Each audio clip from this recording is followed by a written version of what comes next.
Hello viewers, আমরা এতদিন ধরে সেট তত্ত্বের অঙ্কগুলো করছি। এসএনদের বইয়ে সংক্ষিপ্ত প্রশ্নধর্মী উত্তরগুলো করছিলাম। তো আজকে চলো আমরা 23-এর অঙ্কটা থেকে শুরু করি।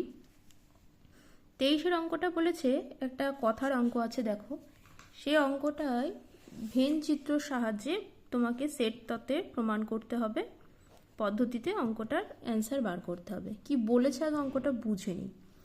বলেছে একটা শ্রেণীতে 70 জন ছাত্র আছে, যাদের প্রত্যেকে হয় ইংরেজি বা হিন্দি বা উভয় বিষয় পাঠ করে। তাহলে এই লাইনটা থেকে কি বুঝলাম, যে একটা ক্লাসে মোট 70 জন ছাত্র আছে, যাদের মধ্যে প্রত্যেকে হয় কেউ ইংরাজি বিষয়টা পাঠ করতে পারে, বা কেউ হিন্দি বিষয় পাঠ করতে পারে, বা কেউ উভয় বিষয় পাঠ করতে পারে। এখানে কিছু নাম্বার দেওয়া আছে, যে ইংরেজিতে 45 জন ছাত্র পাঠ করতে পারে এবং 30 জন হিন্দি পাঠ করতে পারে। তোমাদের বার করতে দিয়েছে মোট কতজন ছাত্র আছে যে উভয় বিষয় পাঠ করতে পারবে, ইংরেজিটাও পাঠ করতে পারবে এবং হিন্দিটাও পাঠ করতে পারবে। এখানে আমরা দুটো সেট ধরে নিলাম, একটা ই এবং একটা এইচ। ইতে বলছে যে ই সেটটা হচ্ছে ইংরেজি পাঠ করতে পারে, তাদেরকে নিয়ে যে সেট সেটা হচ্ছে ই, এবং এইচ হচ্ছে হিন্দি পাঠ করতে পারে সেই সমস্ত ছাত্রদের নিয়ে যে সেট সেটা হচ্ছে এইচ। প্রশ্নে দেওয়া আছে 45 জন ছাত্র তোমার ইংরাজি বিষয় পাঠ করতে পারে। তাহলে ই সেটের মধ্যে মোট কতজন ছাত্র থাকবে? ই সেটের মধ্যে ছাত্র আছে 45 জন। হিন্দি বিষয় পাঠ করতে পারে বলেছে 30 জন। তাহলে আমরা কি ধরেছিলাম, এইচ যে সেটটা সেই সেটের মধ্যে কোন ছাত্রগুলো থাকবে? যে ছাত্ররা হিন্দি বিষয় পাঠ করতে পারে, সেই রকম ছাত্রের সংখ্যা হচ্ছে 30 জন। তাহলে এন অফ এইচ কত? 30।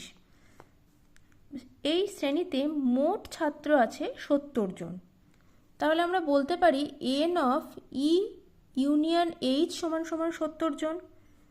এই সূত্রটাকে আমরা জানি যে N of E union H সমান সমান হয় N of E plus N of H minus N of E intersection H, সেটা সমান সমান এদিকে 70 লিখলাম। এন অফ ই 45, যেটা আমাদের প্রশ্নে দেওয়া আছে, এন অফ এইচ আছে 30 মাইনাস এইটা আমাদের বার করতে দিয়েছে। N of E intersection H মানে কি? ই হচ্ছে ইংরাজি পাঠ করবে, এইচ হচ্ছে হিন্দি পাঠ করবে। তাদের ইন্টারসেকশন মানে সেই ছাত্র সংখ্যা যারা কিনা ইংরাজি এবং হিন্দি উভয় বিষয়ে পাঠ করতে পারবে। তাহলে এখান থেকে যদি আমরা মানগুলো বসিয়ে দিই, এন অফ ই সমান সমান 45, এটা 30, এবং এইটা আমাদের প্রশ্নতে দেখো বার করতে দিয়েছে। প্রশ্নতে বলেছে কি, উভয় বিষয় পাঠ করতে পারবে তা নির্ণয় করো। উভয় বিষয় পাঠ করতে পারবে বলছে ই ইন্টারসেকশন এইচ সমান সমান 70। এই যে ক্যালকুলেশনটা যদি আমরা করি, তাহলে দেখো এখান থেকে E intersection H, N of E intersection H, অর্থাৎ ইংরাজি এবং হিন্দি দুটো বিষয় পাঠ করতে পারবে সেই রকম ছাত্রর সংখ্যা আমরা এখান থেকে পেয়ে যাচ্ছি। 75 থেকে 70 বিয়োগ দিলে থাকছে 5। তো এখান থেকে বলতে পারি 5 জন ছাত্র থাকবে যারা উভয় বিষয় পাঠ করতে পারবে। এটা বোঝাতে পারলাম। চলো পরের অঙ্কটা দেখা যাক। আচ্ছা, 23-এরটা করার পর এবার আমরা 24-এর অঙ্কটা দেখব। 24-এর অঙ্কটা কি বলছে, যে কলকাতায় পরিবার আছে কতগুলো? কলকাতায় 1003টি পরিবার তথ্যানুসন্ধান করে দেখা গেল 63টি পরিবারের রেডিও বা টিভি ছিল না, 794টি পরিবারের রেডিও এবং 187টি পরিবারের টিভি ছিল। কতগুলো পরিবারের রেডিও এবং টিভি উভয়ই ছিল? এটা ঠিক অনেকটা আগের মতন বলেছে, মোট পরিবারের সংখ্যা দেওয়া আছে 1003টি, তাদের মধ্যে বলেছে যে 63টি পরিবারের টিভি এবং রেডিও কোনোটাই ছিল না, টিভিও নেই এবং রেডিও নেই, এবং শুধু রেডিও আছে 794টি পরিবারের, আর শুধু টিভি আছে 187টি পরিবার। এবার আমাদের অ্যান্সার জানতে চেয়েছে এমন কতগুলো পরিবার আছে যে পরিবারের টিভি এবং রেডিও উভয়ই আছে। আগেরটার মতনই আমরা এখানে কি করব, দুটো সেট ধরে নেব। রেডিওর জন্য আমরা আর নিয়েছি এবং টিভির জন্য টি নিয়েছি। আর মানে সেই সকল পরিবার আর সেটের মধ্যে থাকবে যে পরিবারে রেডিও আছে। টিতে আমরা সেই সকল পরিবারকে নেব যাদের টিভি আছে। তাহলে প্রশ্নে দেখো বলেছে শুধু রেডিও আছে কতজন পরিবারে, 794টা। তাহলে এন অফ আর 794, এবং শুধু টিভি আছে 187টা, এন অফ টি 187। এইবার প্রশ্নে বলে দিয়েছে যে 63টি পরিবারে টিভি এবং রেডিও কোনোটিও ছিল না। টিভি এবং রেডিও, ধরো রেডিও যে সেটটা সেটা হচ্ছে আর সেট, টিভি যে সেটটা আছে সেটা টি সেট। তাহলে যে পরিবারের রেডিও আছে এবং টিভি আছে তাদেরকে আমরা বলবো কি, আর ইন্টারসেকশন টি।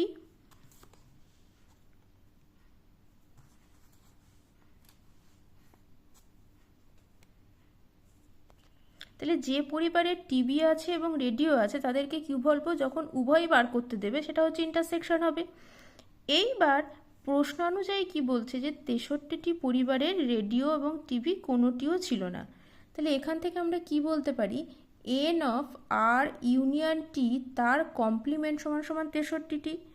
এখান থেকে দেখো আর ইউনিয়ন টি তার কমপ্লিমেন্ট, এটা হচ্ছে মোট যেটা থাকবে সার্বিক যে সেটটা, সার্বিক যে সংখ্যাটা, সেইটার থেকে N of R union T এটা বিয়োগ দিতে হবে, তবেই তার কমপ্লিমেন্টটা পাবো, সেটা সমান সমান 63।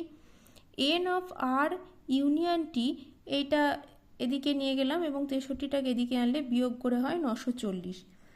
এইবার দেখো এই সূত্রটা আমরা জানি যে N of R union T সমান সমান 940। এইখান থেকে এটাকে সূত্রে ভাঙছি, N of R plus N of T minus N of R intersection T সমান সমান 940।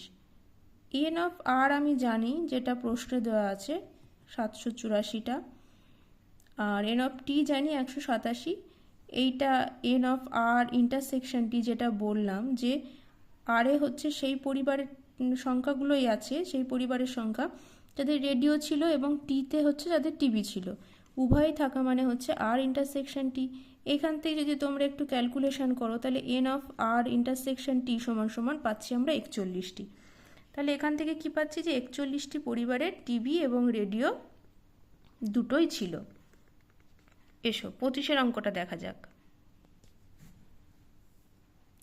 25-এর অঙ্কটা বলেছে যে মোট একটা বাজারে 1000 জন আছে যারা ব্যবহারকারীরা, বাজারে অনুসন্ধানকারী দল 1000 জন ব্যবহারকারীর একটা রিপোর্ট নিয়েছে। সেই রিপোর্টের মধ্যে দেখা যাচ্ছে যে তাহলে মোট সংখ্যা কত, 1000, তার মধ্যে 720 জন ব্যবহার করে কি এ সামগ্রী, এ একটা সামগ্রী সেটা ব্যবহার করছে 720 জন, এবং বি সামগ্রী ব্যবহার করছে কতজন, 450 জন। আর মোট ব্যবহারকারীর সংখ্যা দেওয়া আছে 1000। এখন আমাদের বার করতে হবে যে কতজন উভয় সামগ্রী পছন্দ করে, মানে সেই সংখ্যাটা কত যারা কিনা এ সামগ্রী এবং বি সামগ্রী দুটো সামগ্রী পছন্দ করে। এখানেও তাই, দুটো সেট ধরে নিলাম, এ সামগ্রী ব্যবহার করছে সেই সেটটাকে আমরা বলছি এ সেট, এবং বি সামগ্রী ব্যবহার করছে সেই সেটটাকে বলছি বি সেট। তাহলে এ সেটে কারা থাকছে দেখো লিখে নাও, যারা এ সামগ্রী ব্যবহার করে সেই রকম লোকের সংখ্যা কত, 720 জন, এবং বি সামগ্রী যারা ব্যবহার করছে সেটাকে বলবো বি সেট, সেই রকম সংখ্যা কত, 450।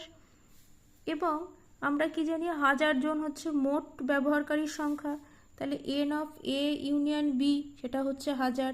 এখান থেকে আমরা সূত্র করব N A plus N B minus N A intersection B সমান সমান 1000 হবে, 1000।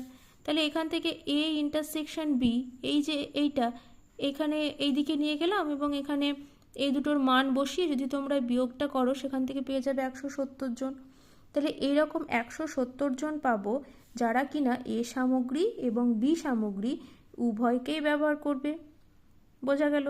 এখানে আর কিছুই না, তোমাদের এইরকম অঙ্কতে সবসময় দুটো সেট ধরে নিতে হবে, এবং এই যে এন অফ এ এই নাম্বারটা তোমাদের দেখবে প্রত্যেকটা অঙ্কে কোশ্চেনে দেওয়া থাকবে, এবং এই যে সূত্রটা, এই সূত্রটা তোমরা মুখস্থ করে রাখবে, মনে রাখবে তাহলে সেখান থেকে এই উভয় ব্যবহারকারী এই সংখ্যাটা তোমরা পেয়ে যেতে পারো।